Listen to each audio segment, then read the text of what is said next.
Business continuity plan testing. It includes reviewing the contents, making sure it makes sense, that it's going to be able to be carried out, analyzing your business continuity solution. We've got 5 primary methods of testing here. Using a checklist. Distribute copies of the plans to the functional management. They look them over. They sign the back saying, yes, it's a good plan. They make any changes that are needed. All too often I find this doesn't really work because they get the plan, they sit on it for 2 weeks, get an email reminding them that they're supposed to get it back that afternoon. They thumb through it, look at about 20 words and the whole thing, saying, it looks fantastic, sign it and send it back. That's one of the problems. That's checklist. The structured walkthrough, also known as a tabletop test. You get all the members, all the functional management around a table, and they walk through it together. Here they don't get to avoid it. They actually have heard it probably for the first time, and they discuss whether or not the plan's going to work. I'm going to skip down to conducting simulations. We see this quite often on the news, very slow news day, and we see usually a government office, people laying down on the grass, someone carrying someone out of a building, but they're smiling. They're pretending there is a disaster, something bad happened, and they're simulating it. Can they evacuate their main site in a safe, reasonable manner?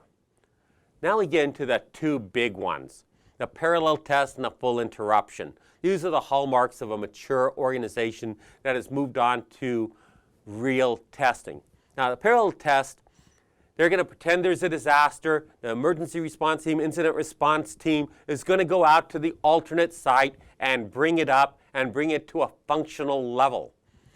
They don't do anything at the main site. It's not taken down. Nothing's done there. They're just seeing if they can bring up the alternate site and perform functioning there. They might even, at one point, cut production over to it. But nothing happened to the main site. They're just cutting production over to see if it goes well, that they can have a reasonable certitude that they can carry out the plan in a disaster. That's probably done by the majority of mature organizations. Then we get the full interruption test. If you're looking at me, you see me shaking my head because I've seen bad things happen with these, but they give you the greatest assuredness. You bring down your main site. Team goes out to the alternate site and brings it up and see if they can bring up functioning. Now that doesn't sound so bad. But all too often, bring down the main site doesn't mean shut everything down gracefully. It means go to the main circuit board and pull the primary circuit, cut power to the building and pretend there was a disaster, hope the machine shut down gracefully from the UPS is saying there's no power, institute a shutdown instead of crashing hard. I've seen hospitals do this and have equipment fry.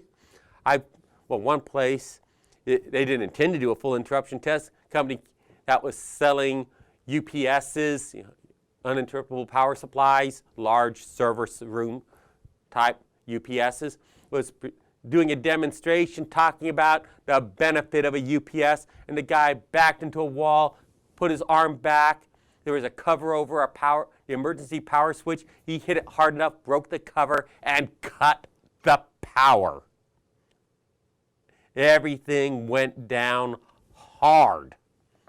Instantly, power interruption to all the servers. UPSs were taken out of the mix, went down real hard.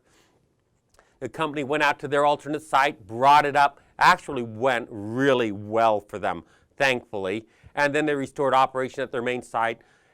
Damage was minimal, but boy, did they get a great deal on UPSs. Okay.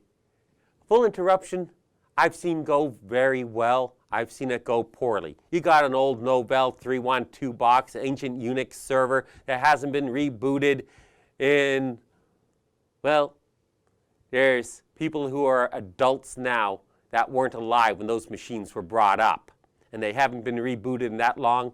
You shut them down, that hard drive may never spin up again. And that sometimes happens. It'll happen in a real disaster. It'll happen in a full interruption test.